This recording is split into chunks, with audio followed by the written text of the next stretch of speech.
gusto a nuestros amigos de Blue Report. Nos encontramos con una mujer, un mujerón, líder, quien ha sido y ha tenido que enfrentar en su vida temas muy delicados para la agenda nacional. Y me refiero a Dilcia García. Ella es la comisionada de la Comisión Nacional para Prevenir y Erradicar la Violencia contra las Mujeres.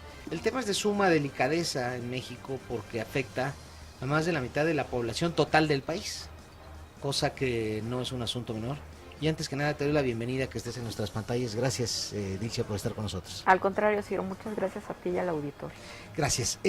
La violencia de género, ¿cómo está el panorama de la violencia de género en México? Particularmente en el caso de las mujeres, pero la violencia de género es para todos, ¿no? Efectivamente, la construcción de los patrones de violencia es una construcción de mujeres y hombres. ¿Sí? La violencia de género evidentemente es sufrida por mujeres y por hombres.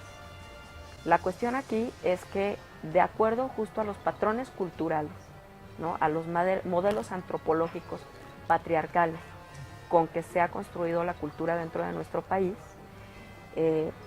muchas formas de violencia se han concentrado en la población femenina. ¿Sí? En consecuencia, lo que podemos decir es que la violencia de género contra las mujeres son aquellos actos u omisiones que generan que las mujeres sufran algún daño, ya sea físico, psicológico, social, comunitario, cultural. ¿México es un país en donde se maltrata a la mujer? Desgraciadamente sí. Podemos decir que la última estadística, ¿no?, la encuesta nacional de relaciones en hogares, la ENDIRE, nos habla de que de cada 5 mujeres, 3 sufrieron alguna forma de violencia en el último año anterior al que se hizo la encuesta. Si nosotros estamos viendo, ¿no?, esta cifra, que es terriblemente enorme, sin lugar a dudas podemos decir que todas las mujeres en este país hemos sufrido en algún momento de nuestra vida alguna forma de violencia. ¿Cómo está la radiografía en México respecto de la trata de personas? ¿Dónde se encuentra? ¿Cómo lo han ustedes estudiado, este fenómeno? ¿Cómo está México en esta materia? Bueno, el fenómeno de la trata en México tiene estudiado por las organizaciones de la sociedad civil. Aquí lo que nosotros podemos ver es que existen puntos de expulsión, puntos de origen, ¿no?, puntos de paso, ¿no?, espacios de paso y de recepción. ¿En dónde se da? De trata de personas. ¿En dónde se da más este fenómeno? ¿En el norte del país o en el sur? Existen varios focos rojos, de acuerdo a un estudio realizado por Elena Azaola, junto con UNICEF y con el DIF nacional, en donde se habla de 5 puntos específicos, ¿sí?, que por supuesto ahorita los voy a mencionar, pero existen 2 que por su gravedad creo que son dignos de ser mencionados en la particularidad. Uno que es Tlaxcala, ¿sí? Tlaxcala porque dentro... Tlaxcala. Sí, Tlaxcala, ¿no? Específicamente hoy dentro de 10 municipios, pero en lo específico un municipio en donde, por desgracia, antropológicamente, sociológicamente, culturalmente, la trata de personas está sembrada, la trata de personas con fines de explotación sexual comercial de mujeres, es Tenancingo. Anteriormente solamente era un fenómeno local, ¿sí? Era un fenómeno municipal, ¿no? Pero de pronto, con el crecimiento de diferentes fenómenos económicos, globalizadores, etcétera, ahora ya es un centro en donde las mujeres vienen de fuera, se concentran ahí, después se van, ¿no?, a otras partes, justamente para ser explotadas sexualmente. O sea, ya en lugares como este está arraigado culturalmente hablando. O sea, este concepto de vivir de las mujeres. Efectivamente, ¿no? Incluso existen preguntas, ¿no?, que las comisiones de derechos humanos de pronto se han acercado al municipio de Tenancingo y les preguntan a los niños, bueno, ¿y tú qué quieres ser de grande? Y les dicen los niños, bueno, pues yo quiero tener muchas hermanas, ¿sí? Quiero tener muchas mujeres en mi familia, pues para poder tener mucho dinero. Es cultural. Es una cuestión de carácter cultural, ¿no? Es un fenómeno que se tiene que abordar de modo antropológico a efecto de que se pueda ir permeando una transformación, ¿no? De esta cultura de la explotación sexual dentro de estos municipios de Tlaxcala, en donde verdaderamente además quienes se encuentran en el poder de la trata de personas dentro de Tlaxcala son gente muy violenta, son gente que tiene además un poder brutal sobre la propia población y que además pues desde luego están coludidos con algunas autoridades. La verdad es que la procuradora, que tiene pues apenas 1 año y medio ahí, se encuentra, que de verdad es una heroína, ¿no? Se encuentra en una situación en la cual está buscando, ¿no? Buscando hacer cosas para la erradicación de la trata de personas y se está encontrando con esto, ¿no? Mencionabas que son 2 los puntos en el país. ¿Dónde es el otro punto? Ciudad Juárez. ¿Sí? En Ciudad Juárez existe además un fenómeno que no se da en otros espacios de la República Mexicana, ¿sí?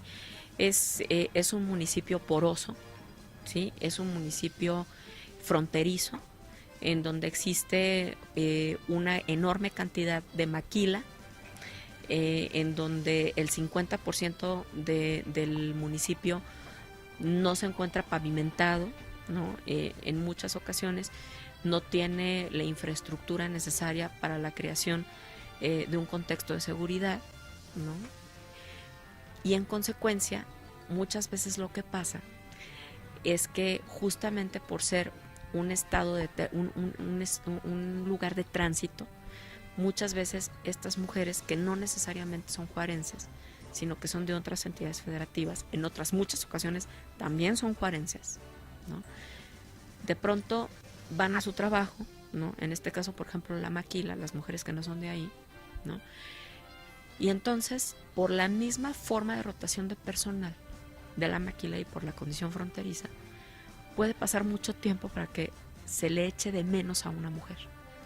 Porque pareciera que o ya se cruzó al otro lado, o ya se regresó a su casa, o ya se fue a otra maquila.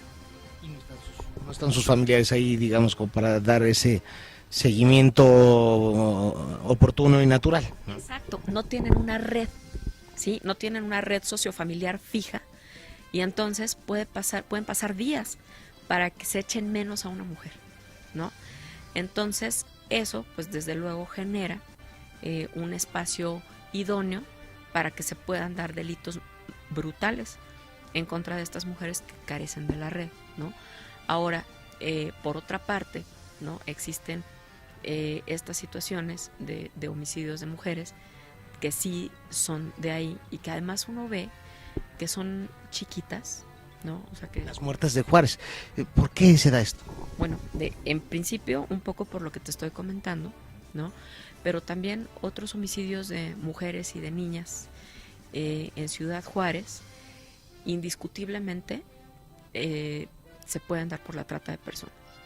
Uno ve a las chiquitas que han desaparecido y que desgraciadamente en muchas ocasiones las autoridades de Chihuahua han encontrado muertas, ¿no? Las han encontrado torturadas, las han encontrado mutiladas, ¿no? Evidentemente abusadas sexualmente, incluso muchas veces después de la muerte, ¿no? Verdaderamente son temas terribles.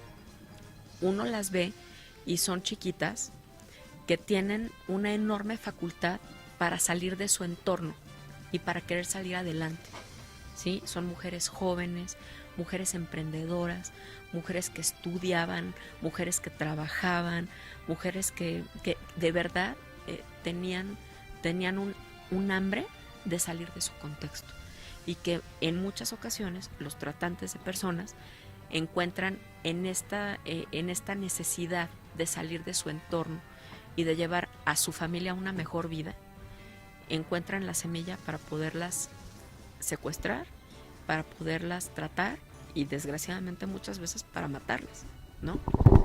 Un tema muy delicado, y México, como ustedes han podido escuchar, es un país muy vulnerable en este sentido, en este tema, tanto por sus orillas que son turísticas y por lo tanto permite este trato, este maltrato y esta trata de personas, como situaciones de carácter cultural, como el caso de Tlaxcala, que es casi como los lugares donde la tradición es irse a Estados Unidos, lugares altamente expulsores de migrantes, ¿no? O sea, aquí son altamente tratantes de personas, ¿no? Y de mujeres específicamente. O como el tema de las fronteras, ¿no? Y el tema económico, como el caso de Ciudad Juárez, que son territorios propicios para que se dé esto. México tiene un grave problema en esto, y sin duda alguna, bueno, pues es muy interesante poder seguir platicando contigo, querida Dilcia García, comisionada de la Comisión Nacional para Prevenir y Erradicar la Violencia contra las Mujeres, de la Secretaría de Gobernación. Te agradezco mucho que nos lo cuentes.